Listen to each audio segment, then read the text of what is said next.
Waalaikumsalam warahmatullahi wabarakatuh. Alhamdulillahi Rabbil Alamin wa bihi nasta'in ala umurid dunya waddin wassalatu wassalamu ala ashrafil anbiya'i wal mursalin sayyidina wa maulana Muhammadin wa ala alihi wa sahbihi ajma'in. Laqad qala Allah Ta'ala fi kitabihil karim wa huwa asdaqul qailin. A'udzu billahi minasy syaithanir rajim. Bismillahirrahmanirrahim. Ya ayyuhalladzina amanu kutiba alaikumus siyamu kama kutiba alal ladzina min qablikum la'allakum tattaqun. Al-ayah, sadaqallahul azim. Segala puji dan syukur mari sama-sama kita panjatkan kehadirat Allah Subhanahu wa taala, teriring pula sholawat serta salam.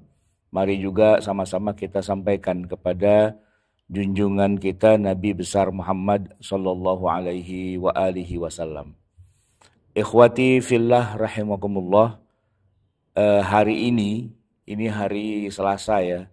Insyaallah ketemunya hari ini minggu depan kita sudah berada di dalam bulan Ramadan. Dan kajian kita pada subuh hari ini insyaallah akan membahas tema yang sebenarnya ini tidak ada di dalam kitab fikih manapun. Karena saya tidak membahas hukum-hukum puasa atau hukum tarawih misalnya, atau hukum zakat atau apapun lah. Ini bukan kajian fikih, tapi ini kajian budaya sebenarnya. Tapi karena latar belakang dan background saya tentang fikih, maka kita akan melakukan komparasi atau perbandingan antara budaya tradisi dengan syariat Islam. Maka judul yang akan kita bahas adalah Ramadan antara syariat dan tradisi. Ramadan antara syariat dan tradisi. Saya sudah membuatkan sedikit PowerPoint, ini nanti kalau mau bisa di-download atau saya kirim gitu ya. Jadi saya akan memulai penggambarannya begini, Ramadan antara syariat dan tradisi. Syariat atau tradisi itu ya, itu sebagiannya ada yang sejalan ya, maksudnya sejalan itu syariatnya tidak bertentangan dengan tradisi atau tradisinya tidak bertentangan dengan syariah. Kemudian ada yang kedua yang sejalan tapi secara umum, ini nanti saya jelaskan dulu ya, dan ada yang bertentangan.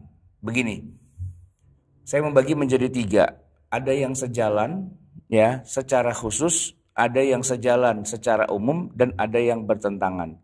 Kaitannya dengan segala tradisi yang dilakukan oleh kita umat Islam di bulan Ramadan. Kalau yang pertama, sejalan dan khusus. Ya, ada beberapa aktivitas kita umat Islam di Indonesia yang itu sudah jadi tradisi dan memang secara syariat memang disyariatkan khusus di bulan Ramadan. Ya, katakanlah misalnya kita udah jadi tradisi ya, kita sholat tarawih berjamaah ke masjid gitu ya.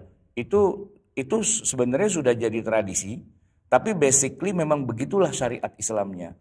Walaupun mungkin ya sebagian orang itu menganggap, sebagian kecil sebenarnya sih ya, sebagian kecil orang yang bersemangat agama itu agak salah tafsir ketika membaca hadis Nabi, bahwa Nabi dan para sahabat tuh di zaman beliau tidak melaksanakan salat tarawih berjamaah dengan dasar memang Nabi itu menghentikan salat tarawih berjamaah.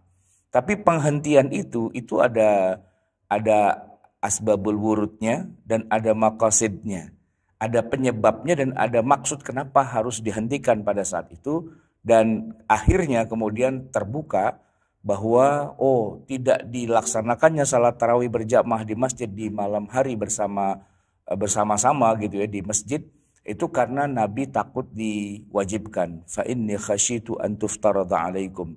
Nah, sehingga kemudian setelah ilat rasa takutnya itu hilang, ya setelah Nabi sudah wafat gitu, maka yang dilakukan oleh para sahabat kaum muslimin adalah melaksanakan sholat tarawih berjamaah di masjid 30 malam full begitu. Nah, kita di Indonesia ya kita punya tradisi tarawih berjamaah ya. Walaupun ada sebagian orang, ya termasuk saya pernah dulu terjebak dengan logika yang agak rancu ya, bahwa tarawih itu tidak ada, gitu. Berjamaah rame-rame di masjid itu tidak ada.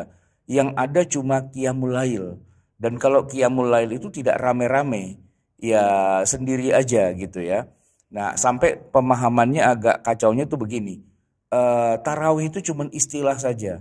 Kalau di bulan Ramadan namanya tarawih, kalau di luar Ramadan namanya tahajud, begitu. Jadi tidak ada tarawih berjamaah. Nah, itu kalau kita bicara secara syariah tidak demikian. Secara syariah para ulama ya dari mulai zaman para sahabat, para tabi'in, atba'ut tabi'in masuk ke era 4 mazhab bahkan sampai hari ini semua sepakat bahwa yang namanya tarawih itu disyariatkan berjamaah di masjid setiap malam di bulan Ramadan ba'da sholat isya, di luar dari tahajud. Nah begitu. Nah ini kan dianggap tarawih itu dianggap tradisi, padahal bukan. Ya maksudnya itu sudah mentradisi iya, tapi dia punya jalur yang sejalan dengan syariat yang memang ada di dalam ilmu fikih begitu. Itu contoh aja ya.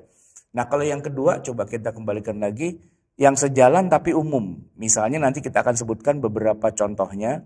Dan yang ketiga ada syariat yang atau dibalik ya, tradisi yang bertentangan dengan syariah. Baik, ini gambaran secara umum kita akan bahas seputaran ini ya. Pertama masalah ziarah kubur dulu ya. Ini kan tradisi bangsa kita. Ini kira-kira masuknya di khusus apa di umum? Ziarah kubur itu sejalan dengan syariah ya kan, secara umum ya kan. Tapi apakah ziarah kubur ini disyariatkan secara khusus menjelang bulan Ramadan untuk ziarah kubur, ataukah secara umum memang dia memang disyariatkan tapi tidak ada perintah secara khususnya? Kita masuk kepada contohnya ya, ziarah kubur. Begini teman-teman sekalian, menjelang Ramadan, saya nggak tahu kalau di Jogja, tapi kalau di Jakarta suasana orang datang ke kuburan rame-rame kayak gini, ini sudah jadi tradisi. Bahkan rumah saya ini diapit oleh 2 pekuburan umum besar. Di sebelah timur itu ada Menteng Pulau, ya itu juga banyak sekali yang pada ziarah. Nah di sebelah barat sana ada kuburan Karet Bifak. Jadi kalau sudah bulan Ramadan, menjelang bulan Ramadan, jalanannya macet. Ya rame-rame orang pada ziarah kubur. Nah ziarah kubur itu sebenarnya adalah sesuatu yang antara dia syariat dan tradisi itu campur. Kalau secara syariatnya orang berziarah kubur itu sah-sah saja, boleh-boleh saja dan disyariatkan. Jangan dikira kalau orang datang ke kuburan itu dia tidak tidak diperkenankan gitu ya. Disyariatkan dan diperintahkan dalam Islam, bahkan mendapatkan pahala. Bahkan kalaupun misalnya begini ya, ada orang lewat kuburan atau katakanlah melintas atau emang ziarah, itu kan disunnahkan untuk mengucapkan setidak-tidaknya salam kepada yang di kuburan ya. Salamnya adalah assalamualaikum ya ahlal kubur. Salam semoga Allah memberikan keselamatan atau kedamaian di dalam kubur kalian ya wahai alam kubur. Nah itu jangan dikira salam kita itu tidak didengar, mereka dengar dan bahkan mereka juga lihat gitu ya, mereka juga jawab bahkan.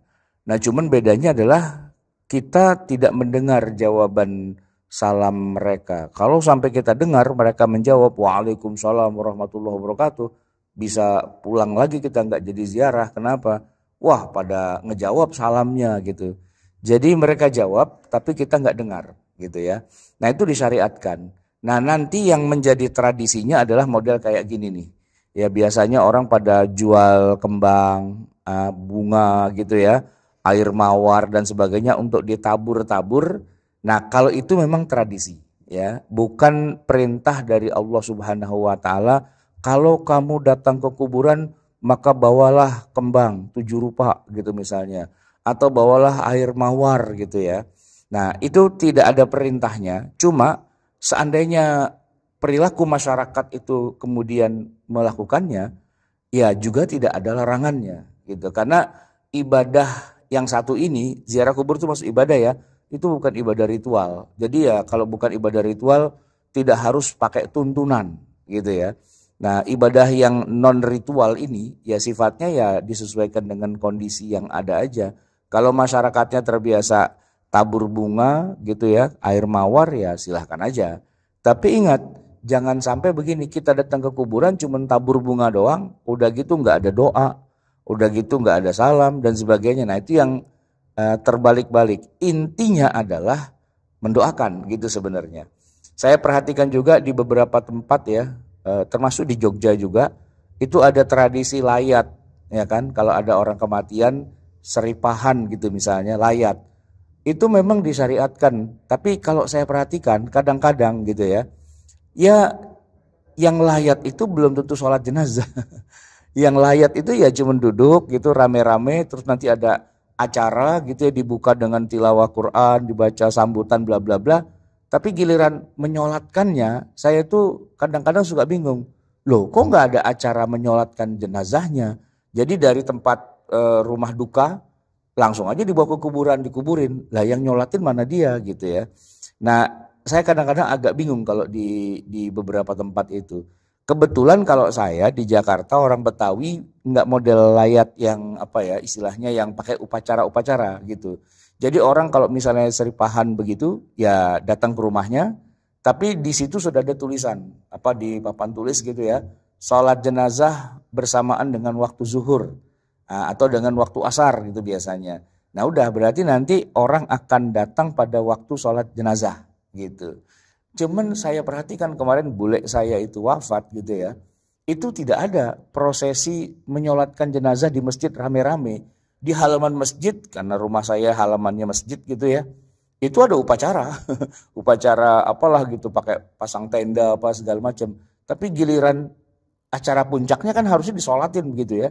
Ini malah nggak disolatin. Jadi yang nyolatin itu cuman ya kalau kebetulan dia santri datang menyolatkan. Kalau tidak ya tidak gitu. Nah itu yang kadang-kadang saya juga agak heran kenapa ya kok malah nggak disolatkan. Padahal intinya itu kan adalah kalau jenazah itu kan 4 kan. Kita memandikan, mengkafani, mensolatkan gitu kan, menguburkan. Bukan mengadakan upacara pelepasan jenazah kan bukan itu poinnya gitu ya. Nah bukan berarti tidak boleh tapi ya silakan saja tapi jangan sampai yang intinya malah nggak dikerjain gitu. Kemudian itu tradisi yang sering terjadi ya. Kemudian, nah ini dia. Ini yang agak sulit untuk dihilangkan dari tradisi umat Islam sedunia, bukan hanya Indonesia, adalah perlombaan lama-lamaan tidur siang. Ini adalah gambar beberapa tahun yang lalu dari Masjid Istiqlal. Kalau Masjid Istiqlal itu sudah selesai sholat zuhur, nah ini gambarnya kira-kira kayak gini. Jadi orang merasa bahwa kayaknya wajib deh tidur siang itu gara-gara bulan Ramadan gitu ya.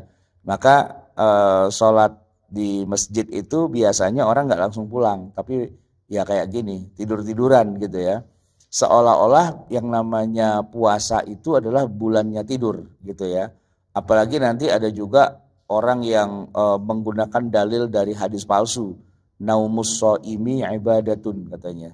Tidurnya orang puasa adalah ibadah, padahal itu hadis palsu ya, bukan hadis Nabi lah gitu ya. Bahwa bisa-bisa saja orang yang tidur itu jadi ibadah bisa. Misalnya begini, kita lagi itikaf dan waktu itikaf itu kita tidur misalnya. Ya namanya orang itikaf kan pasti ibadah dan waktu ibadah itu, waktu itikaf itu ya kan gak hanya sholat atau baca Quran atau zikir atau apa, tapi bisa juga kan orang lagi itikaf tuh ya dia istirahat tidur. Nah walaupun dia tidur jatuhnya ibadah karena dia lagi itikaf, itu bisa.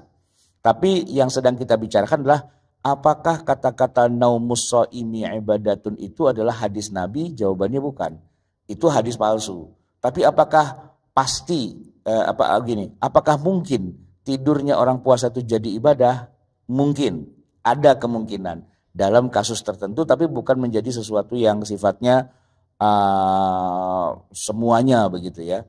Baik, tapi memang begitulah yang namanya orang lagi puasa kadang-kadang bawaannya pengen tidur melulu ya, entah itu di kantor gitu kan, entah itu di kampus, bahkan ada yang ekstrim gitu ya. Pokoknya suasana Ramadan itu suasana the long sleep competition, Tidak terkecuali di tempat-tempat yang seharusnya kita bekerja dengan aktif tapi malah kayak gini gitu ya. Nah, ini gambar sebenarnya buat pemanis aja ya kan. Nggak ada maksud-maksud tertentu ya bahwa mereka tuh siapa, tapi begitulah kebiasaannya. Ramadan itu orang banyak melakukan tidur siang begitu ya. Baik, yang fenomenal lagi, ini juga tradisi juga adalah pulang mudik ya. Rasulullah Shallallahu Alaihi Wasallam itu tidak pernah yang namanya bulan Ramadan tuh pulang mudik ya kan. Belum pernah tuh beliau hiruk pikuk bersama para sahabat rebutan tiket gitu misalnya kan. Ditanya mau kemana ya Rasul, mau pulang kampung gitu, itu nggak ada. Ya Rasulullah itu tidak pernah selama 9 kali Ramadan beliau melaksanakannya itu semua ketika sudah hijrah di Madinah.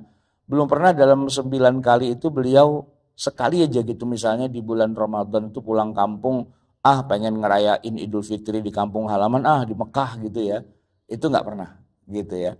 Nah sedangkan kita yang namanya pulang mudik itu kayak rukun Islam yang keenam gitu. Rukun Islam pertama adalah syahadat, yang kedua sholat, zakat, haji, kemudian yang 6 pulang mudik gitu. Seolah-olah kalau nggak pulang mudik itu bukan Islam gitu. Nah dan memang luar biasa ya antusiasme masyarakat Indonesia, macet pun dijabanin ya kan, jalanan-jalanan sudah nggak karu-karuan penuhnya gitu ya, mau siang mau malam ya pemandangannya kayak gini persis gitu ya. Bahkan pemudik naik motor juga itu cukup banyak juga itu. Jadi memang seolah-olah nih kayak ibadah haji tapi buat seluruh umat Islam gitu. Kalau yang ke Mekah itu kan bila mampu. Nah kalau ini yang tidak mampu pun berangkat juga. Jadi rukun Islam yang ke-6, yang kelima ibadah haji, yang nomor 6 pulang kampung begitu. Penuh itu di mana-mana dan seolah-olah bahwa kalau Ramadan itu tidak diakhiri dengan pulang kampung kayak orang tuh dosa besar gitu yang tidak diampuni oleh Allah Subhanahu wa taala di akhirat. Makanya gimana pun caranya harus pulang kampung. Dan yang unik adalah begini jamaah sekalian, urusan mudik ini kan nggak bisa dilakukan hanya sehari 2 hari, ya kan? Kalau aslinya yang namanya Idul Fitri itu adalah 1 hari, tanggal 1 Syawal, ya. Nah tanggal 2, 3, 4, 5, 6 itu bukan Idul Fitri, itu hari biasa, bukan hari raya. Yang hari raya itu cuma 1 hari itu aja, ya kan? Nah bahkan bulan Ramadan itu juga bukan Idul Fitri. Cuman yang menjadi faktanya adalah bahwa di bulan Ramadan ya baru pertengahan saja orang sudah mulai beringsut-ingsut ya pulang mudik gitu. Seolah-olah siapa yang pulang mudik lebih awal maka pahalanya akan dilipat gandakan oleh Allah gitu ya. Sehingga secara definitif akhirnya yang namanya Idul Fitr itu bukan 1 Syawal. Tapi H-7, nah itu sudah mulai Idul Fitri itu ya kan. Dan baru balik lagi ke tempat masing-masing itu setelah H+7. Jadi Idul Fitr itu bukan 1 hari, tapi 7 tambah 7, 14 hari alias setengah bulan gitu. Satu-satunya hari raya yang butuh waktu sampai setengah bulan, ya itulah hari raya kita. Dan itu tradisi. Kalau kita bandingkan dengan kehidupan Rasulullah SAW, ya beliau merayakan Idul Fitri, tapi ya Idul Fitrinya Nabi cuma 1 Syawal. Nah kita Idul Fitrinya adalah 14 hari ya, setengah bulan. Dan itu tidak bisa diotak-atik, itu udah hak paten itu ya kan. Kalau sampai misalnya ada seorang ustadz jadi pejabat ingin mengembalikan tradisi yang dianggap ini tidak sesuai dengan Nabi, terus misalnya dia jadi katakanlah jadi menteri agama, atau dia jadi presiden gitu, karena ingin menerapkan yang seperti Rasulullah, dia bikin kebijakan bahwa liburan lebaran itu hanya 1 hari saja, yaitu tanggal 1 Syawal. Tanggal 2 langsung masuk, kampus masuk, kantor masuk, instansi pemerintah masuk, semua masuk. Insya Allah akan didemo berjilid-jilid itu, nggak selesai-selesai demonya itu ya kan. Dan yang demo itu bukan hanya kaum muslimin, bukan hanya NU Muhammadiyah, Kristen juga demo, Katolik juga demo, Hindu, Buddha ikut demo, Konghucu pun ikut demo juga. Minta diturunkan nih penguasanya. Kenapa? Karena sudah melecehkan agama Islam gitu. Yang dilecehkan adalah tradisinya. Kalau secara syariatnya ya sebenarnya 1 Syawal lebaran ya cuma 1 hari itu aja. Bahkan Rasulullah SAW pun juga tidak merayakan di tanggal 2, 3, 4 dan seterusnya, enggak gitu kan. Ya Idul Fitri tanggal 1, itu kalau gue bicara syariatnya. Nah tapi gini, sekarang kita balik. Apakah harus ya, apakah harus kita tuh beridul fitri hanya di tanggal 1 aja? Ya enggak juga, ya kan? Bebas-bebas aja. Anda mau merayakan sebelum Idul Fitri udah rame-rame pulang kampung, monggo. Setelah itu mau balik lagi setelah 2 minggu juga monggo. Tidak ada satupun yang kita tuduh sebagai merusak agama Islam gitu ya. Mengubah tanggal 1 Syawal menjadi H-7 dan H+7. Tidak ada. Bahkan teman-teman saya yang Salafi, yang Wahabi pun juga pada pulang mudik juga. Kalau saya tanya dasarnya apa ente kok pulang mudik? Padahal Nabi itu belum pernah pulang mudik. Dia bilang, oh jangan begitu akhi. Ini bukan kaitannya dengan agama gitu. Kalau dia yang melakukannya tidak ada kaitannya dengan agama. Betul, kalau saya yang melakukannya saya dituding-tuding tidak sesuai dengan sunnah. Saya bilang belum ada ceritanya Rasulullah tuh seumur-umur pulang mudik, apalagi masih di tengah-tengah Ramadan. Beliau tuh makin intens iktikafnya justru sampai 10 malam terakhir bulan Ramadan, bahkan sampai malam takbiran. Nah kalau ente pulang mudik, itu dasarnya apa? Kalaulah perbuatan itu baik, pastilah Rasulullah sudah melakukannya. Nah, itu senjata makan Tuhan saya bilang gitu ya. Kenapa? Karena teman-teman saya yang salaf itu biasanya begitu. Kalau dia berdalil adalah kalau tradisi itu baik, pastilah Rasulullah sudah melakukannya. Saya bilang sekarang giliran ente yang saya balas gitu loh. Ente pulang mudik itu tidak sesuai dengan sunnah. Saya bilang harusnya Anda jangan pulang mudik. Karena Nabi belum pernah 9 kali Ramadan kok pulang mudik tuh belum pernah gitu kan. Kalau saya pulang mudik santai, kenapa? Karena saya tidak dikit-dikit sesuai sunnah, sedikit-sedikit sesuai sunnah. Ya enggak juga. Emangnya kita hidup di zaman Nabi? Kan enggak. Yang namanya sunnah itu kan bukan masalah hal-hal yang kayak gitu. Nah, sekarang giliran dia yang pulang mudik, dialah yang berdalil dengan dalil-dalil yang saya pakai pada akhirnya. Baik, ikhwati fillah rahimakumullah, apalagi contoh tradisi di bulan Ramadan, bulan kuliner gitu ya. Jamaah sekalian, ini agak susah nih ngomonginnya. Begini logikanya, kalau yang namanya Ramadan bulan puasa itu secara logika dulu nih, secara akal, harusnya yang kita makan itu di bulan Ramadan itu lebih sedikit dari hari-hari biasa. Karena kan kita siangnya puasa, kita tidak makan, kita tidak minum. Artinya waktu untuk kita makan minum itu kan lebih sempit lah, cuma hanya malam hari saja. Siangnya kan summa atimus siyama ilal lail. Nah, itu secara hitung-hitungan di atas kertas. Tapi kalau kita bicara tentang faktanya, nah faktanya nggak begitu. Faktanya justru bulan Ramadan adalah bulan kuliner, ya kan? Kuliner Ramadan itu ribuan pedagang jamu berkumpul di Kemayoran ya, di Jakarta itu, dan segala macam makanan yang tidak pernah ada di luar Ramadan justru munculnya di bulan Ramadan ya. Segala macam jajanan ya, segala macam panganan ya, cemilan, cepulu, cebelas itu ya. Itu semua muncul di bulan Ramadan gitu untuk menyemarakkan. Apalagi nanti ada aksi-aksi yang ini kan, buka puasa bersama gitu kan. Wah, itu berarti hidangannya luar biasa. Termasuk juga pas kita berbuka puasa. Nah, ini menarik nih. Jadi gini, berbuka puasa itu sebenarnya kan ya itu pastinya disunnahkan ya, kita percepat. Tapi kalau jumlah makanannya jadi banyak banget gitu ya. Nah, itu sebenarnya nggak cocok gitu. Dalam arti Nabi tidak mencontohkan begitu. Ya bukan berarti mentang-mentang seharian kita puasa terus kalau pas buka apa aja dimakan, apa aja dibeli gitu kan. Enggak juga. Tapi begitulah tradisi kita. Ya kebiasaan kalau bulan Ramadan jadi bulan kuliner, jadi pesta makan-makan, perbaikan gizi dan seterusnya gitu ya. Nah sebenarnya begini, yang namanya Ramadan gitu ya, harusnya kan dikurangi makanan ya, karena paling tidak kalaupun kita makan separuhnya lah, atau paling enggak ya 2/3-nya lah kita makan. Jadi kalau sehari itu biasanya makan 3 kali misalnya ya. Nah di bulan Ramadan kita makan 2 kali aja, yaitu pas sahur dan juga pas berbuka.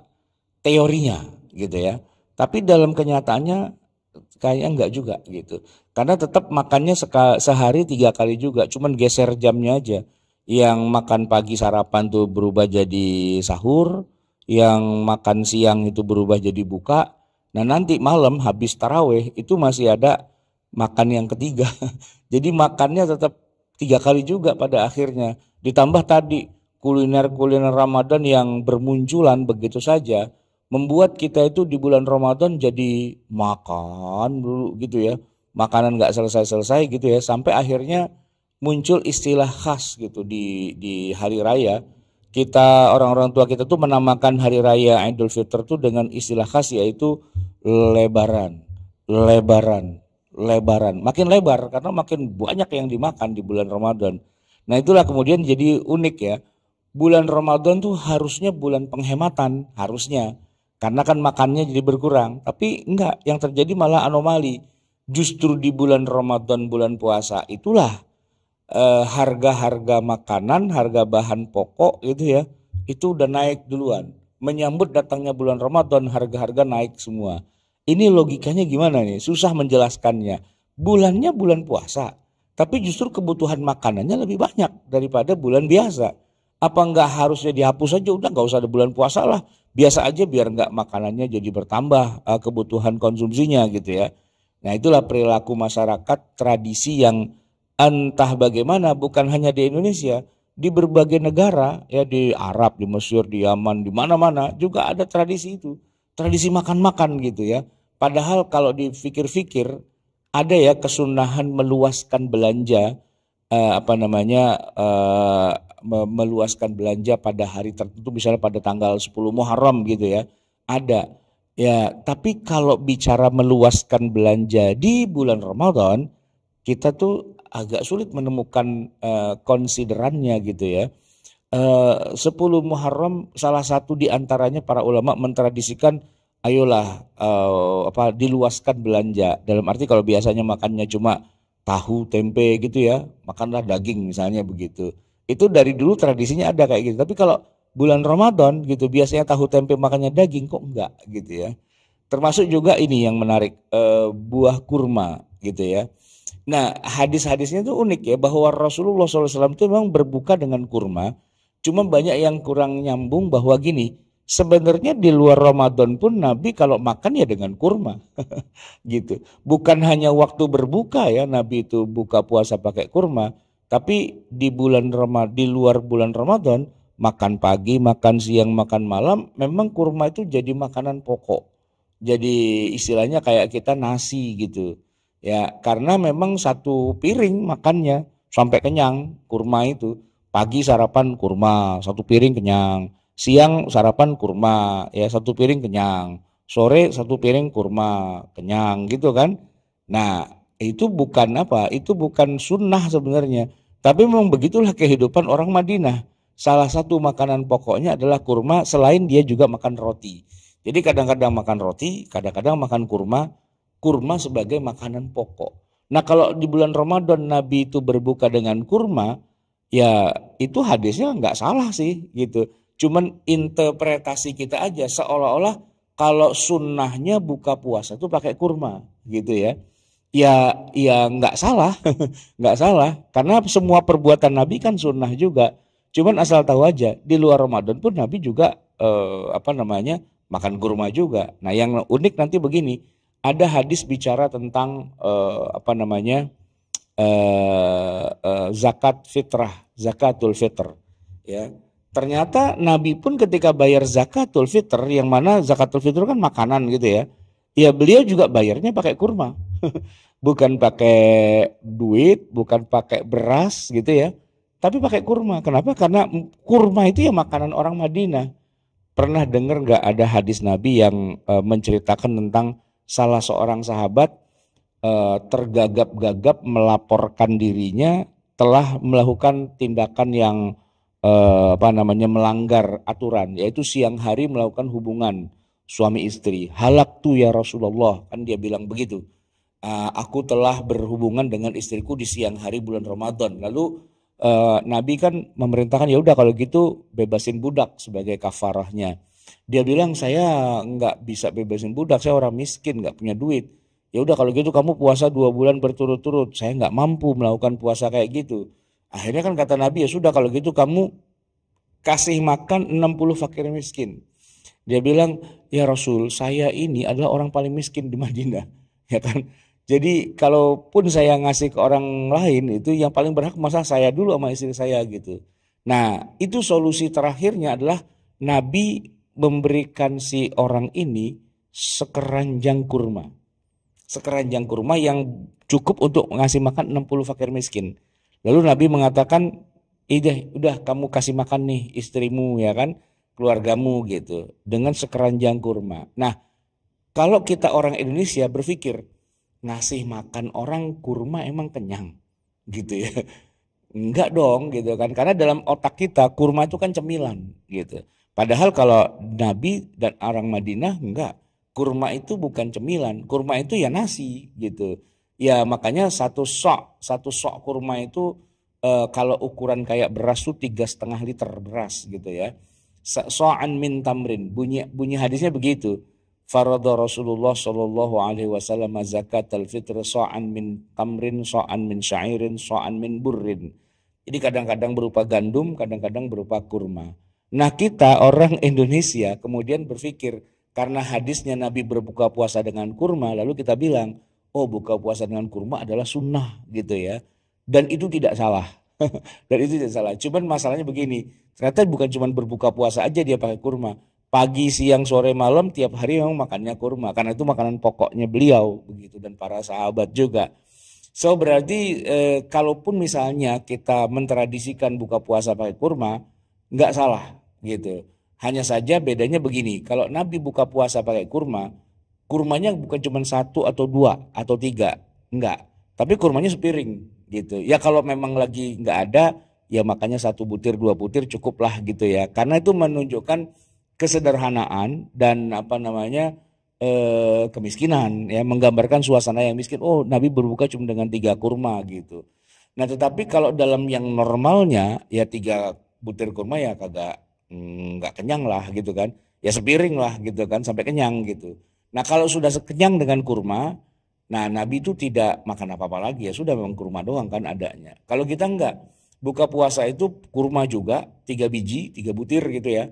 Nah setelah itu ada yang lain, ada nasinya, ada ada lauk-lauknya dan sebagainya gitu. Jadi kurma cuma sebagai ritual pembuka gitu ya. Nah itu dia. Mungkin kalau orang Jogja bukan kurma, ya, tahu susur atau bakwan gitu ya, pakai cabai gitu. Buka pakai gorengan begitu. So nggak ada yang salah dari itu semua, hanya saja sekedar ingin menjelaskan bahwa ya memang itu tradisinya Nabi kurma. Kalau kita tradisinya tahu susur ya monggo-monggo aja gitu ya, nggak ada yang salah gitu ya. Atau mungkin ada juga yang mau pakai kurma, ya boleh juga. Kayak gini, kalau misalnya buka puasa yang satu pakai kurma, yang satu pakai tahu susur itu banyakkan mana pahalanya? Ya sama-sama aja, nggak ngaruh gitu sebenarnya. Karena kurma kalau emang tidak ada ya mau bilang apa ya kan? Baik, terus budaya-budaya yang lain banyak nih. Zaman-zaman kemarin masih banyak TV, orang tiap hari nonton TV sebagai tadarusan. Ya, tadarusnya TV gitu. Ada banyak kegiatan atau mata acara yang cukup banyak lah di TV itu ya. Para pencari Tuhan itu dari udah episode yang berapa nih, season yang ke-15 ya. Udah 15 tahun dia nyari-nyari Tuhan nggak ketemu gitu ya.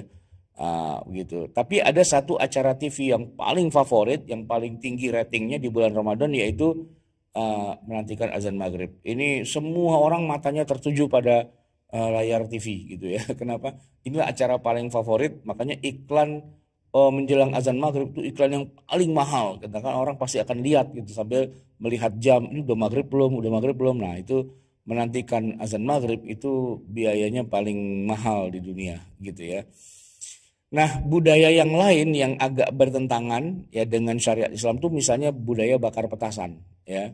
Petasan ini ya kalau sekarang sih mungkin sudah berkurang ya, tapi beberapa tahun yang lalu apalagi kayak saya di Jakarta gitu, orang tuh bakar-bakar petasan di bulan Ramadan tuh luar biasa gitu, ya kan. Kemudian yang juga apa namanya sering terjadi adalah ya korban kena petasan ya, korban-korbannya banyak.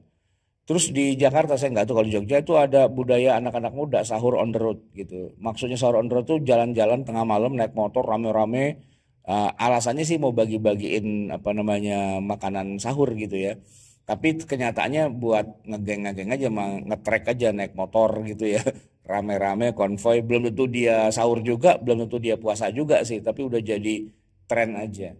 Di Jakarta lagi trennya adalah tawuran di bulan Ramadan ya. Bukannya dia tarawih, bukannya dia tahajud, bukannya dia tadarus, malah tawuran antar warga gitu ya.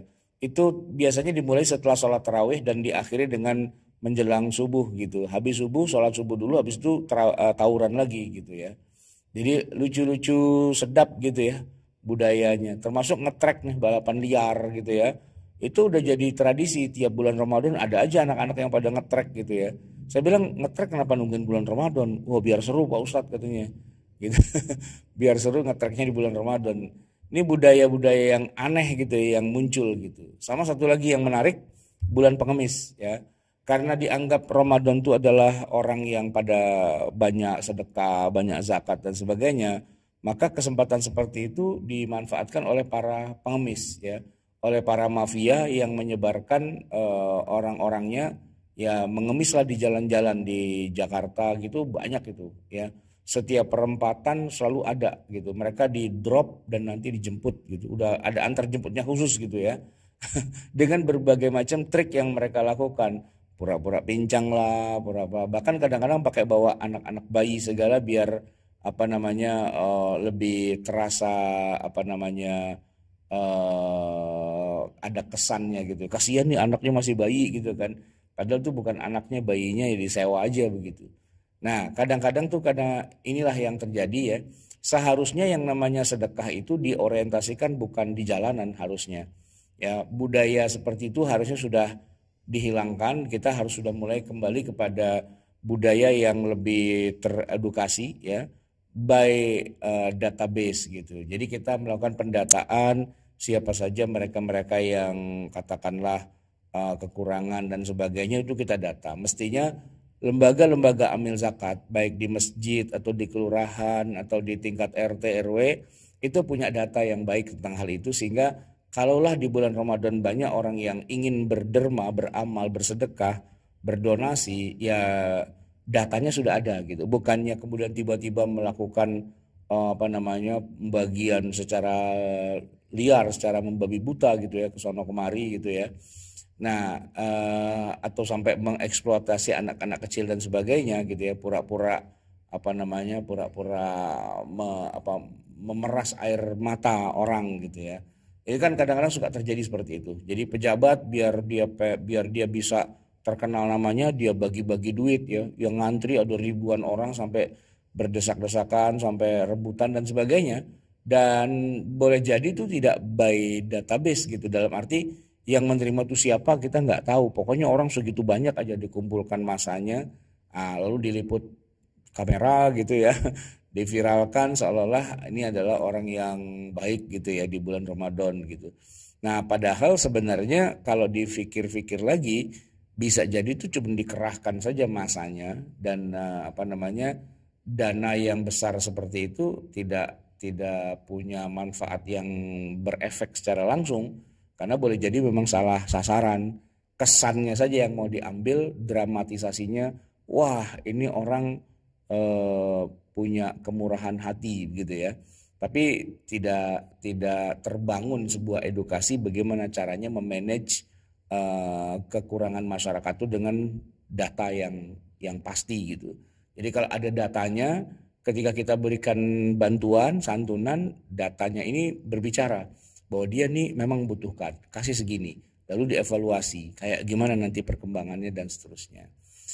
Baik jamaah sekalian yang dirahmati Allah, nggak terasa sudah 40 menit ya. Saya akan mengakhiri ini dengan budaya Lebaran ya, Idul Fitri. Jadi 1 Syawal itu ya, itu kalau Nabi dan tradisi kita tuh memang agak jauh gitu perbedaannya ya. Kalau Nabi SAW itu dalam 1 Syawal itu ya, yang namanya Lebaran itu cuma 3 ya. Pertama makan, yang kedua zakat, yang ketiga sholat id.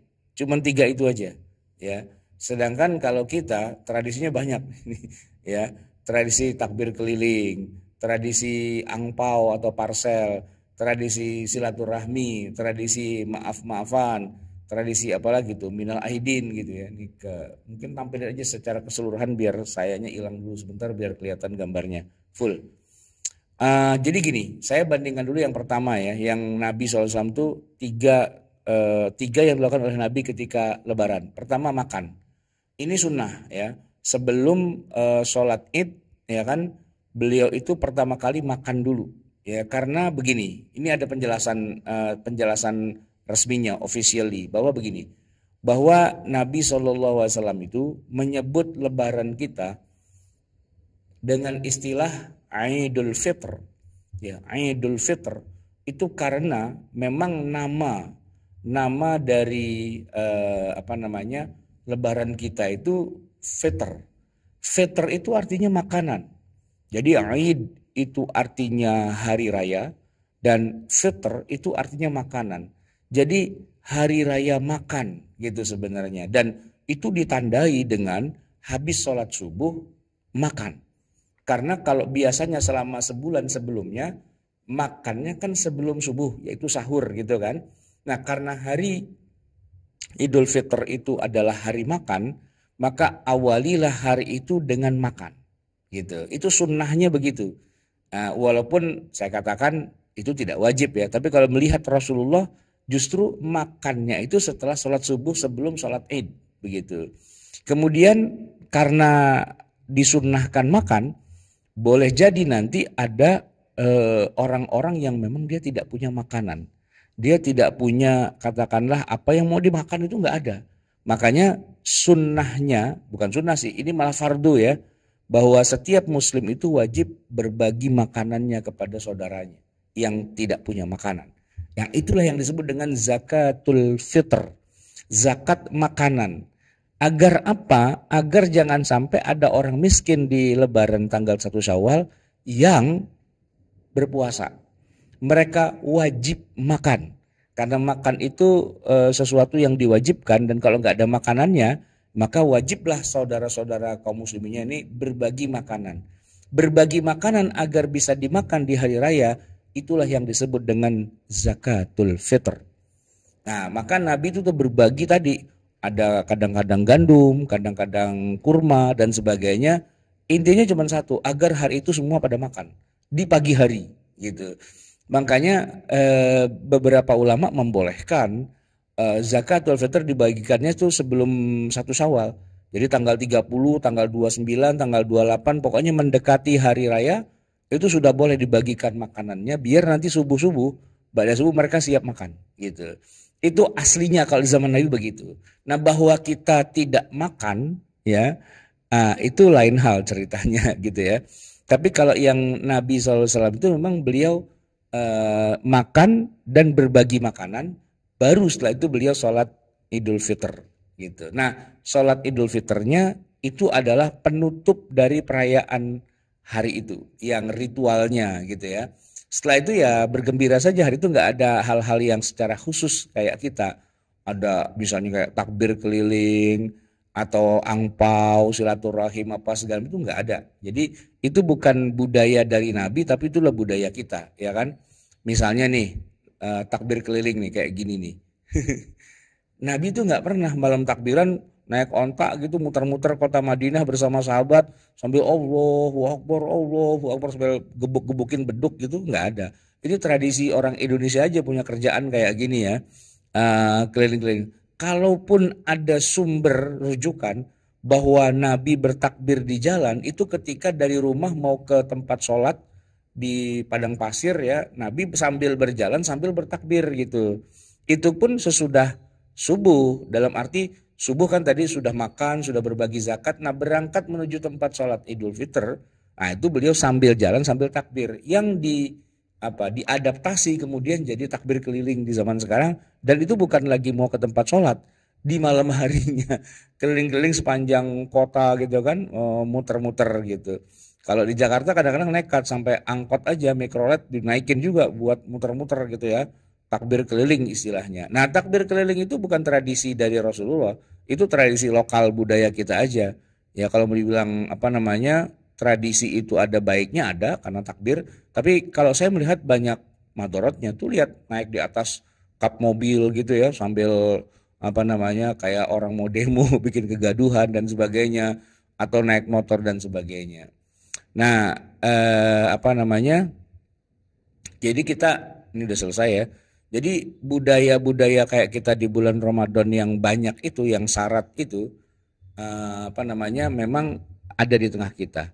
Terus pertanyaannya begini, apakah kita harus menghilangkan budaya yang tidak ada dari zaman Nabi lalu ada di kita ini? Jawabannya tidak harus sih, tidak harus. Tapi minimal begini, poin pertama, kita harus tahu bisa bedakan mana yang asli, mana yang KW. Itu poinnya kan. Yang asli dari Rasulullah itu, ya kan? Sedangkan yang KW yang buatan kita. Nah, yang buatan kita seandainya itu masih bisa sejalan secara umum ya oke-oke aja, nggak jadi masalah gitu kan. Tapi kalau dia sudah bertentangan dengan syariat Islam, kayak misalnya tadi ke kuburan ya. Kuburan kalau berdoa nggak apa-apa, tapi kalau minta-minta sama kuburan, minta dikasih nomor ya kan, minta dikasih jodoh, minta dikasih rezeki sama yang dikubur, nah itu kan udah sudah apa namanya sudah offside gitu ya kan. Nah begitu juga kayak takbir, bertakbir pada dasar boleh-boleh aja, tapi kalau bikin jalanan macet, teriak-teriak di jalan, bikin kegaduhan dan sebagainya, itu sudah offside gitu. Termasuk tadi misalnya makan bulan kuliner, ya memang namanya tradisi orang di mana-mana bulan kuliner. Pokoknya kalau udah ada iklan sirup marjan di TV berarti sudah menjelang Ramadan gitu kan. Nah itu kan tradisi. Nah yang nggak bolehnya adalah apa namanya Ramadan isinya cuma makan aja gitu kan, tanpa menghiraukan hal-hal yang lain. Atau katakanlah tadi tidur siang gitu. Tidur siang Nabi tidur siang juga tidak, tapi gini, tidak sepanjang hari beliau tidur siang terus gitu ya. Tidur siangnya Nabi itu yang namanya kailulah, mungkin ya 5 menit 10 menit gitu wajar lah gitu kan. Tetapi kalau yang balas dendam gitu ya, mentang-mentang malamnya tahajud, siangnya tuh jadi berubah ya, malamnya jadi siang, siangnya jadi malam. Nah, itu kan sebenarnya tidak produktif. Padahal kalau Nabi di masa beliau itu Ramadan itu adalah bulan-bulan yang sangat produktif. Terjadi perang Badar di bulan Ramadan. Kemenangan-kemenangan umat Islam itu rata-rata kan di bulan Ramadan gitu kan. Nah, kalau kita perang enggak, penaklukan enggak, tiba-tiba menang begitu aja. Kan unik juga gitu ya. Padahal isinya kan tidur melulu gitu. Tiba-tiba begitu Idul Fitri langsung bilang minal aidin wal faizin. Semoga termasuk orang yang kembali dan termasuk orang yang menang. Menang apa yang menang balapan tidur gitu kan enggak juga gitu. Baik, jamaah sekalian yang dirahmati Allah, 47 menit sudah berlalu. Saya kembalikan kepada pimpinan acara. Mungkin ada diskusi tanya jawab atau langsung ditutup, terserah. Saya kembalikan, semoga kita semua mendapatkan kebaikan dari Allah Subhanahu wa taala. Aku lu qauli hadza wa astaghfirullahaladzim wa lakum. Wallahul muwaffiq ila aqwamit thoriq. Wassalamualaikum warahmatullahi wabarakatuh. Waalaikumsalam warahmatullahi wabarakatuh. Ya Ustaz, ini sebentar, ini feedback ya. Apa yang terjadi? Mohon maaf Ustaz, saya menunggu dulu biar tidak feedback.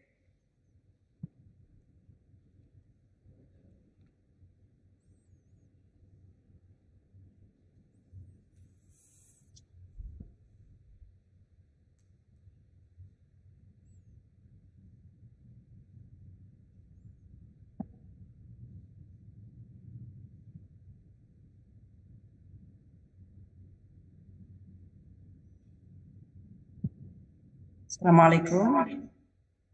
Masih feedback ya? Atau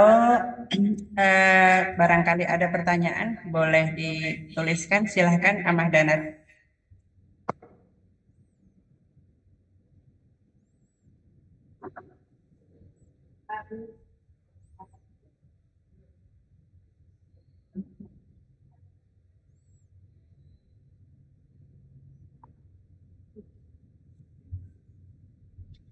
Permisi Ustadz, Ya, izin bertanya. Kalau monggo. untuk tradisi yang banyak nganten di Syawal itu bagaimana ya Ustadz? Apakah itu tradisi atau memang anjuran menikah di bulan Syawal? Terima kasih. Oh, menikah di bulan Syawal. Eh, begini, memang di beberapa kitab katakanlah fikih itu disebutkan ada ya, bulan Syawal itu ya bukan dianjurkan sih. Kalaupun harus memilih hari ya setelah Syawal gitu ya. Tapi pertanyaannya kan begini, apakah itu juga dilaksanakan oleh Nabi? Dalam arti apakah para sahabat kalau bulan Syawal pada kawin gitu ya? Nah itu jawabannya tidak gitu ya. Hanya saja beberapa ulama mentradisikan bulan Syawal. Salah satu alasannya kenapa? Ya maksudnya gini, ditunda saja, jangan sampai nikahnya di bulan Ramadan gitu ya. Kenapa? Karena akan mengganggu konsentrasi kan, mau puasa mau bulan madu nih gitu. Jadi ditangguhkanlah ke bulan Syawal begitu. Penangguhan sih sebenarnya bulan Syawal itu bukan semata-mata karena ada kesunahan secara khusus gitu ya. Tapi memang itu sebagian ya, nggak semua kalangan mengatakan ya alangkah bagus. Kalau Nabi sendiri sebenarnya menikahkan orang tuh justru di hari Jumat sebenarnya gitu. Hari Jumat tuh menikahkan. Nah kayak kita sekarang tradisinya gitu, Jumat nikah, Sabtu resepsi gitu ya. Tapi kadang-kadang ada juga yang nikahnya sekalian dengan di gedung resepsi karena udah satu paket gitu. Bisa juga, nggak jadi masalah sih sebenarnya. Kalau yang pada bulan Syawal pada menikah di Indonesia kebanyakannya itu karena tradisi sebenarnya begitu. Walaupun dia masih ada kaitannya dengan sebagian pendapat para ulama yang mengatakan demikian.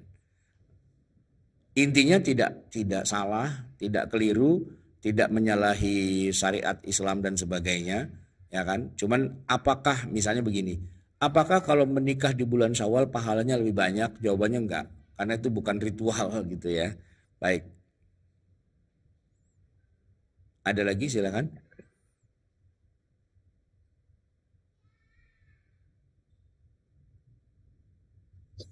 Secara teknis memang kita masih perlu perbaikan Ustadz. Jadi saya juga posisi di rumah ini di kelas ya. Yang hadir sangat banyak Ustadz bisa lihat. Cuma memang yang masuk di Zoom-nya beberapa ya. Ini sebagian kecil teman-teman kita yang ada di luar beberapa angkatan. Ini jamnya ngomong anak sekolah. Iya. Masih ada Ahmad Danat barangkali? Ini saya ngelihat ada chat itu udah 7, mungkin bisa dibacakan yang di chat itu ya. Apa itu pertanyaan atau bukan?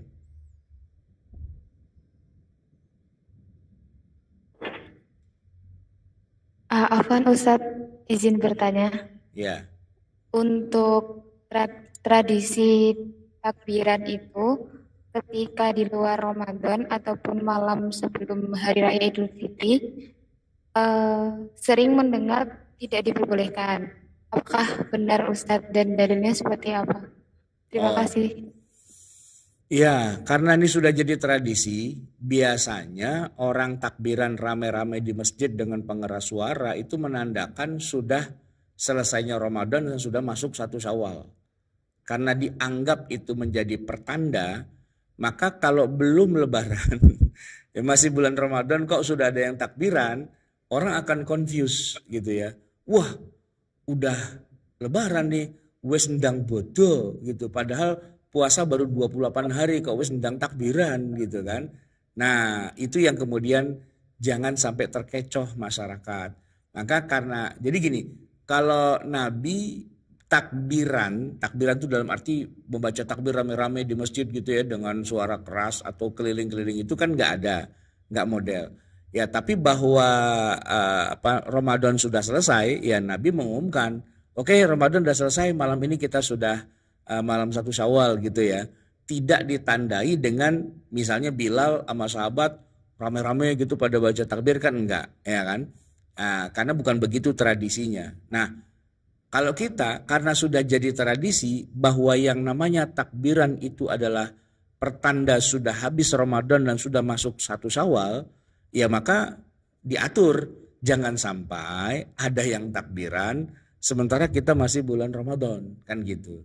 Apalagi nih ada potensi misalnya besok ya kan, saya nggak tahu nih apakah akan sama atau tidak Lebarannya. Biasanya beberapa tahun lalu sering terjadi begitu. Ada yang Lebaran duluan, ada yang Lebaran belakangan. Nah kadang-kadang ini kalau di tingkat elit mah mereka bisa wise ya, bisa bijaksana. Cuman kalau sudah sampai di grassroots kadang-kadang lain lagi ceritanya. Jadi yang lebaran duluan dia mau show off bahwa yang benar tuh saya. Makanya dia bikin takbiran di masjidnya. Sementara masyarakat yang lain mungkin masih belum lebaran. Nah, maka disitulah terjadi istilahnya konflik horizontal gitu ya. Berantem gitu. Weh, jangan takbiran dulu, kan belum lebaran. Oh sudah, menurut kami sudah lebaran. Takbiranlah dia, ditimpukin tuh masjidnya gitu kan. Orang belum lebaran, dia udah lebaran duluan. Nah gitu. Nah dua-duanya nggak mau ngalah gitu kan. Nah harusnya sih jangan sampai ada perbedaan harusnya. Di tingkat elitnya tuh harus ya harus memikirkan grassroots berantem loh kalau atasannya bikin keputusan, mereka mungkin bisa saling memahami. Nggak apa-apa silahkan duluan lebaran, nggak apa-apa silahkan belakangan gitu kan. Di elit nggak ada masalah, di grassroots itu gebuk-gebukan itu, timpuk-timpukan batu di masjid karena ada yang lebaran duluan, ada yang lebaran belakangan. Tergantung nih, kalau mayoritasnya lebaran duluan, yang lebaran belakangan itu yang diintimidasi. Tapi kebalikannya nanti di tengah masyarakat yang lebarannya belakangan, kalau ada yang duluan, habis dia digebukin di situ, ya kan? Nah, harusnya nggak boleh ada perbedaan lebaran atau puasa itu seharusnya. Dan nggak bisa dengan alasan kita harus memahami perbedaan. Nggak ada perbedaan itu, harusnya satu aja gitu. Di seluruh dunia Islam nggak ada versi lebaran 2 hari yang berbeda tuh nggak ada. Coba perhatikan di Saudi Arabia. Kalau kata mufti kerajaan, which is itu adalah raja gitu ya, bilang besok Ramadan ya semua Ramadan. Besok lebaran ya semua lebaran. Besok wukuf semua wukuf. Pernah nggak dengar ada orang wukuf duluan gitu di Arafah? Nggak ada gitu. Ya walaupun yang ikut haji kan jumlahnya banyak, 4.500.000 itu. Nggak semuanya pro sama negara loh, nggak semuanya pro sama kerajaan. Banyak juga yang teroris juga yang musuhan sama raja dan mereka itu ditangkap-tangkapin oleh raja tuh banyak. Tapi ketika raja bilang besok wukuf, semua wukuf gitu. Nggak ada 2 versi model kayak gitu. Nah lucunya di Indonesia tuh bisa terjadi hal-hal seperti itu. Ada yang takbiran duluan dan kemudian memicu konflik horizontal begitu ya. Nah itu sih alasannya kenapa jangan takbiran dulu. Kenapa? Karena nggak semuanya sepakat begitu sebenarnya. Jadi kalau Anda mau lebaran duluan di tengah masyarakat yang lebarannya belakangan, ya Anda nggak usah takbiran lah. Anda diem-diem aja. Anda misalnya nggak puasa ya nggak puasa. Jangan show off, malah menunjukkan hal-hal yang sekiranya akan menimbulkan keresahan di tengah masyarakat. Oke. Syukron Ustadz, izin membacakan pertanyaan yang ada di kolom chat. Ya. Ada tradisi buka bersama di mana-mana dengan berbagai komunitas yang dipunya. Apa anjurannya agar tetap sesuai dengan syariat? Buka puasa bersama itu bukan sunnah Nabi ya. Kalau yang sunnah itu adalah man fattara shaiman, siapa yang memberi makan, bukan siapa yang membersamai makan, gitu ya kan. Satu. Yang kedua, kalaupun orang pada bikin acara buka puasa bersama, biasanya yang diundang tuh bukan fakir miskin.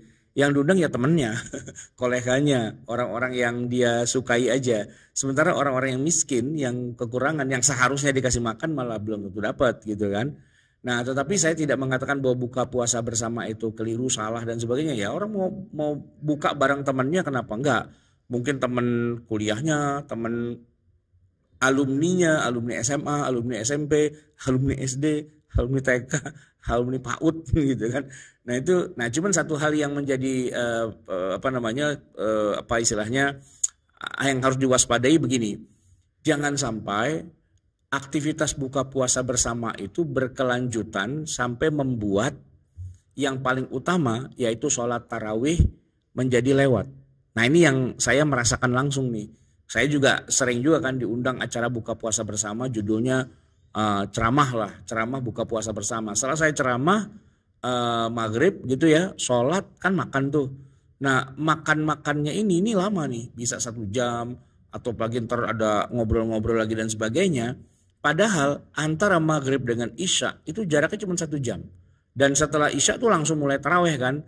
Kadang-kadang yang pada aktivis buka puasa bersama itu malah nggak taraweh gitu. Nah ini yang harus hati-hati. Kalau bisa ya namanya buka puasa bersama ya sudah makan, sebentar lagi kemudian kita harus segera berangkat menuju ke masjid untuk sholat tarawih. Karena intinya Ramadan itu bukan buka puasa bersama, intinya tarawihnya. Selain tentu puasa ya, karena ada dua itu targetnya. Kalau siang puasa, kalau malam tarawih. Nah jangan sampai ada kegiatan yang sifatnya tradisi atau sekedar iseng-iseng berhadiah gitu ya, kayak buka puasa bersama, yang membuat kita jadi ompong dari melakukan tarawih. Harusnya tarawih itu tidak boleh ompong, karena itulah sunnahnya. Yaitu para sahabat ketika di zaman Umar melaksanakan sholat tarawih itu tidak yang kadang-kadang tarawih, kadang-kadang enggak, kadang-kadang tarawih, kadang enggak. Itu enggak sesuai dengan sunnah. Sunnahnya adalah tarawih tiap malam. Gitu. Selama 30 malam tidak ada yang bolong. Dan itu dilakukan berjamaah di masjid. Nah di Indonesia tradisi itu udah bagus. Tiap malam ada tarawih. Cuman seringkali kita bolong tarawih kita gara-gara tadi acara buka puasa bersama.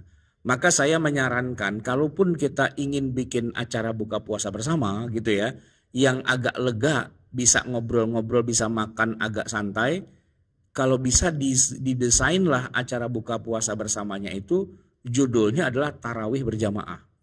Kita dengan teman-teman sepakat mau bikin tarawih berjamaah nih, tapi diawali dulu dengan buka puasa bersama. Nah buka puasa bersama itu tambahannya, attachmentnya, bukan inti dari acara. Intinya adalah tarawih berjamaahnya gitu. Nah sehingga nanti kita jadi dapat yang inti sebenarnya, bukan dapat yang sepahnya. Intinya dulu tarawih. Nah tambahan-tambahannya buka puasa bersama. Kalau buka puasa itu mau bersama mau sendirian tuh nggak ada bedanya dari segi pahala. Ya pokoknya kita buka puasa itu sunnah gitu kan. Mau berjamaah mau tidak berjamaah itu tidak ada pengaruhnya. Secara katakanlah secara pahalanya begitu ya. Baik. Next berikutnya.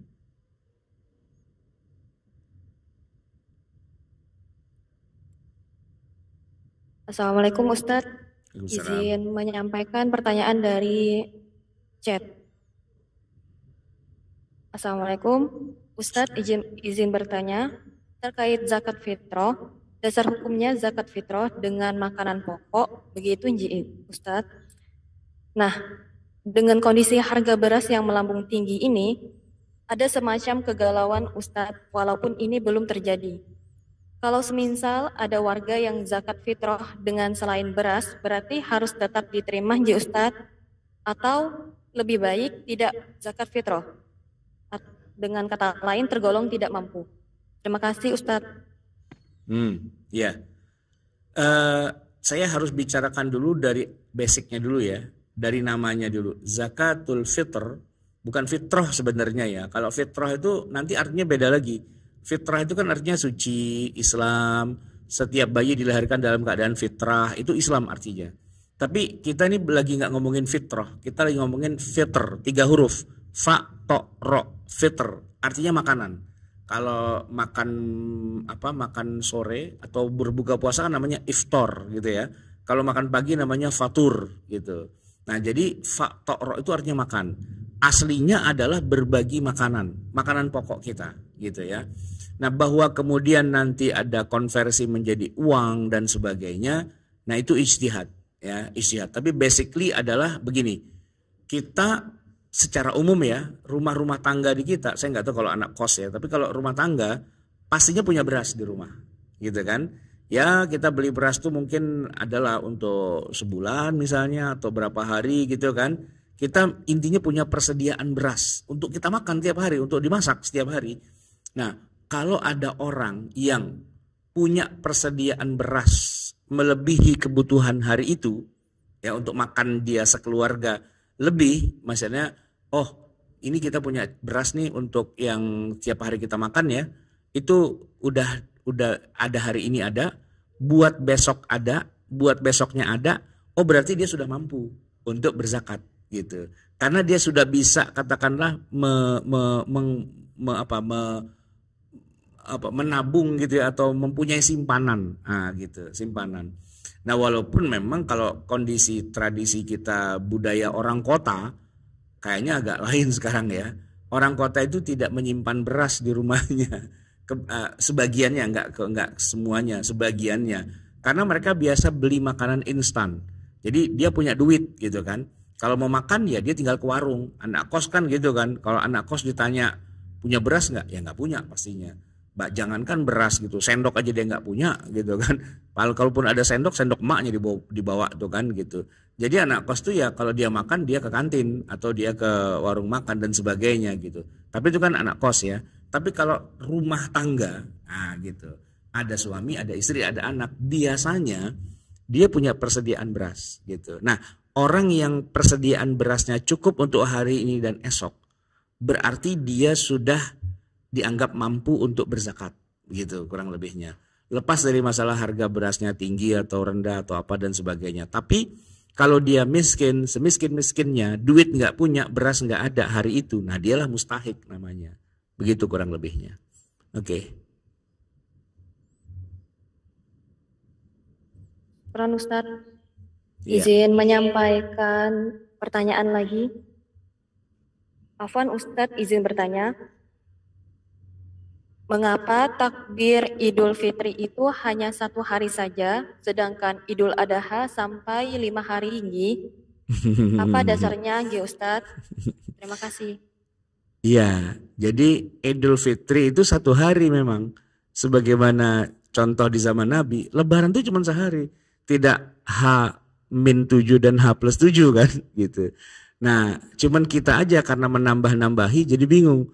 Kok takbir aja cuma sekali ya gitu, cuma sehari itu. Nah, sedangkan Idul Adha kenapa 3 hari?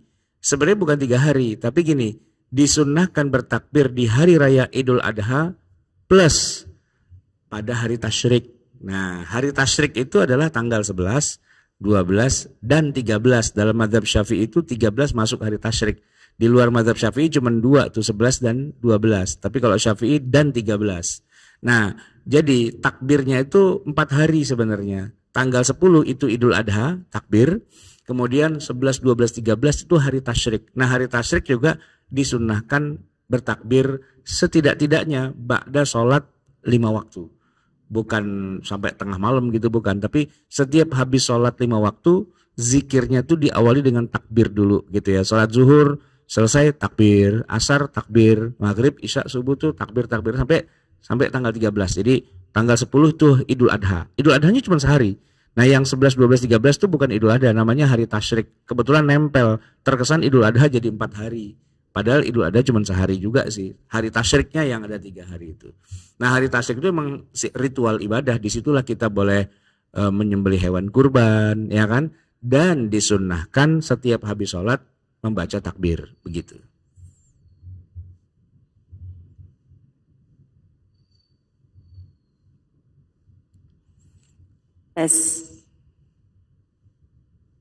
Bisa masuk ya? Ya, terdengar suaranya. Masih ada teman-teman?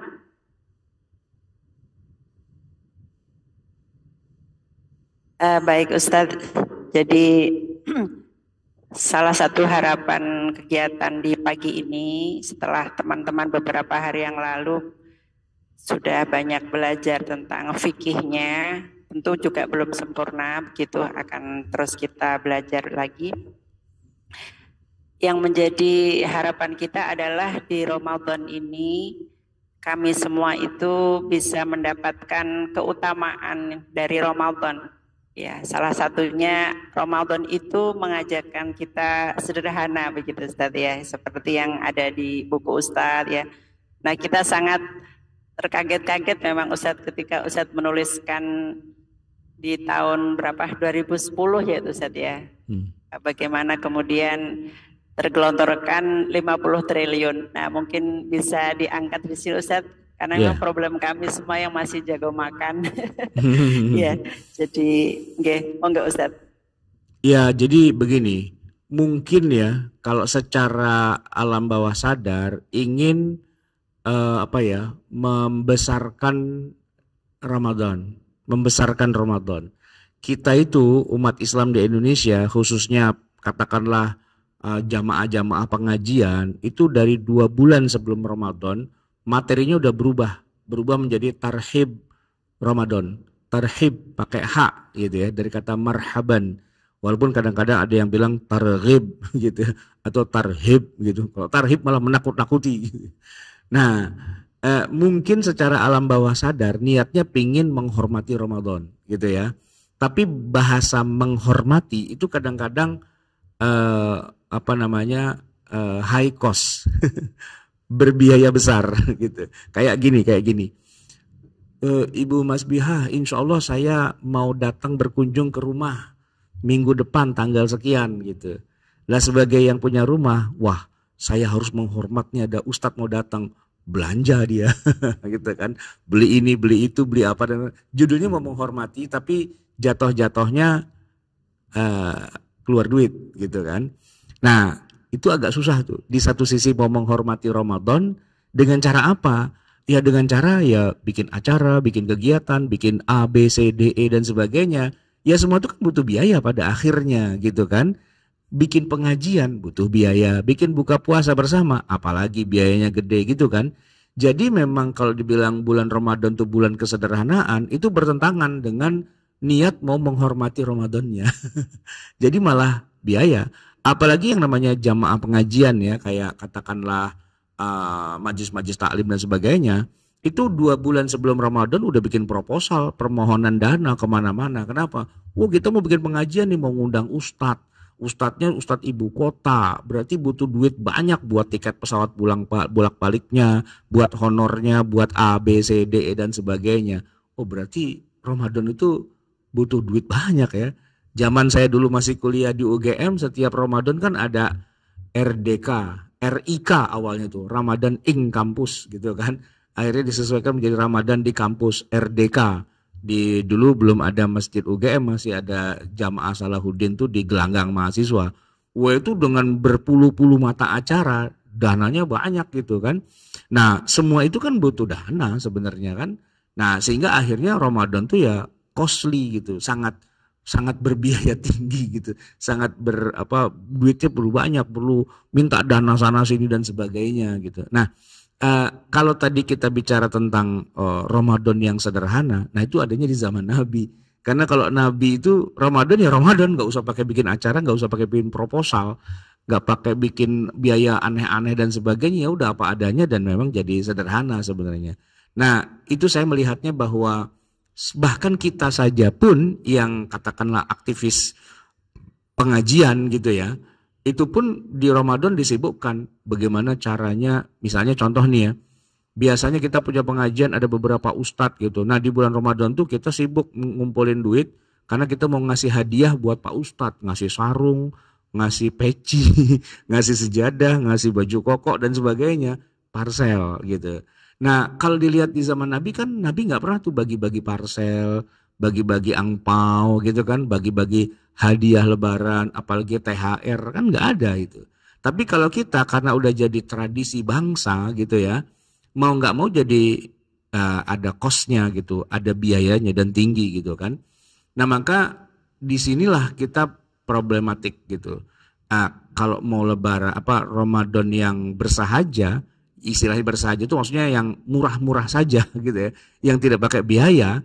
Ya kayaknya Ramadan jadi kurang semarak gitu, karena nggak ada kegiatan apa-apa, gitu-gitu aja, lempeng-lempeng aja, kagak seru gitu. Pengennya tuh Ramadan tuh ada sesuatu yang hingar-bingar. Hingar-bingar tuh sama dengan duit besar gitu. Duit besar berarti pemborosan gitu, jadi triliunan gitu. Ya memang Pak Peri Gubernur BI itu cerita, kalau udah menjelang Ramadan kita harus nyiapkan uang tuh triliunan gitu, karena akan ditarik dana itu ke masyarakat, diputar jadi Ramadan tuh menjadi sebuah geliat ekonomi gitu, berputar ekonominya. Karena semuanya berbayar, buka puasa bersama itu ada duitnya, sahur on the road tuh ada duitnya gitu kan. Apa yang tidak pakai duit di bulan Ramadan, semua pakai duit. Sehingga jatuh-jatuhnya Ramadan itu adalah costly, Ramadan yang besar biayanya gitu ya. Itu hampir tidak bisa terhindarkan gitu ya kan, secara umum tuh begitu masyarakatnya. Nah kalau Ramadan yang murah, yang tidak ada biayanya, itu Ramadan di negeri-negeri yang bukan Islam. Saya pernah ke mana Ramadan diundang misalnya ke Jepang gitu ya. Nah di sana kan Muslim banyak gitu. Nah mereka tuh nggak keluar duit sama sekali. Orang Idul Fitri aja mereka kerja kok gitu, dan nggak ada kegiatan yang aneh-aneh gitu kan. Ya gitu-gitu aja, malah itu nggak keluar biaya gitu. Jadi antara Ramadan dengan bukan Ramadan nggak ada kegiatan apapun Kecuali ya istilahnya cuman ada sholat tarawih gitu-gitu aja kan, nggak ada biaya gitu. Nah kalau nggak ada biaya ya murah, meriah, sederhana. Tapi kalau udah pakai biaya ya kok Ramadan mau kita meriahkan, meriah itu sama dengan uang gitu, sama dengan biaya besar gitu kan. Nah berarti kan keluarlah di situ biaya ini, biaya itu dan sebagainya, bukan hanya secara kumpulan komunitas, tapi per individu, per keluarga pun juga akhirnya Ramadan itu perlu beli baju baru, perlu beli tambahan buat masak-masak, karena nanti besok ada buka puasa bersama, ada mau bagi-bagi hadiah angpau gitu kan. Lebaran kurang berapa hari kita udah sibuk cari penukaran uang receh gitu, yang uangnya ratusan ribu mau dikasih jadi 5 ribuan buat bagi-bagi ponakan dan sebagainya.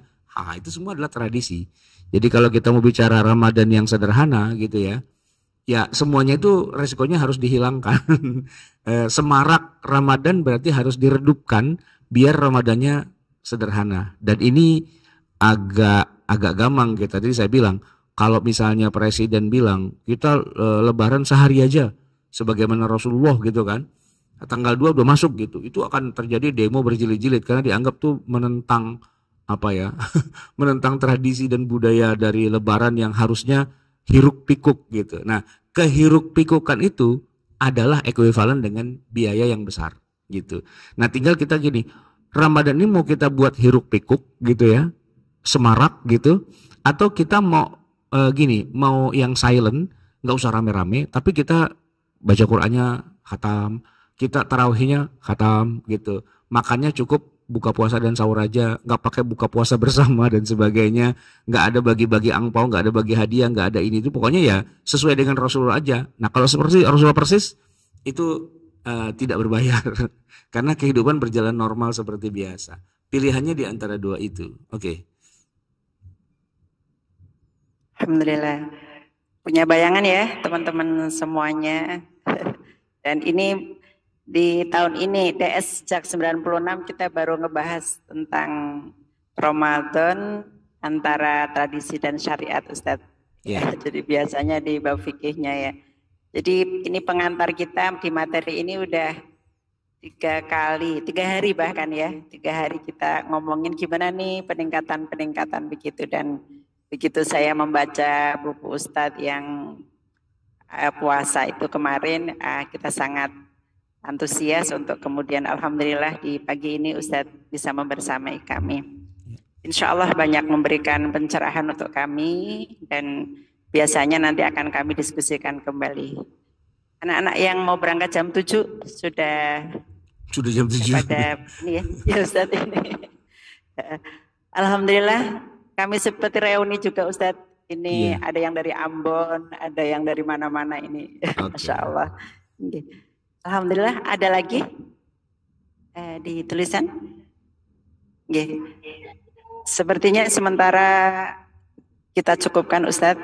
Insya Allah nanti semoga berkenan kalau ada pertanyaan bisa kita WA-kan insya Allah. Monggo Ustadz dipun tutup kemawon. Baik, mari kita tutup dengan doa. Bismillahirrahmanirrahim. Alhamdulillahirabbil alamin, hamdan yuwafi ni'amahu wa yukafi'u mazidah. Ya Rabbana lakal hamdu wa lakal syukru kama yanbaghi li jalali wajhika wa li'azimi sultanik. Allahumma salli wa sallim wa barik ala nabiyyina Muhammadin wa ala ali Muhammad. Rabbana zalamna anfusana wa illam taghfir lana wa tarhamna lanakunanna minal khasirin. Rabbana amanna bima anzalta wa taba'na ar-rasula faktubna ma'asyahidin. Rabbana la tuzigh qulubana ba'da idh hadaytana wa hab lana min ladunka rahmatan innaka antal wahhab. Rabbana atina fid dunya hasanah wa fil akhirati hasanah wa qina adzabannar. Sallallahu alaihi wasallam Muhammadin wa ala alihi wa sahbihi wasallam walhamdulillahi rabbil alamin. Wassalamualaikum warahmatullahi wabarakatuh.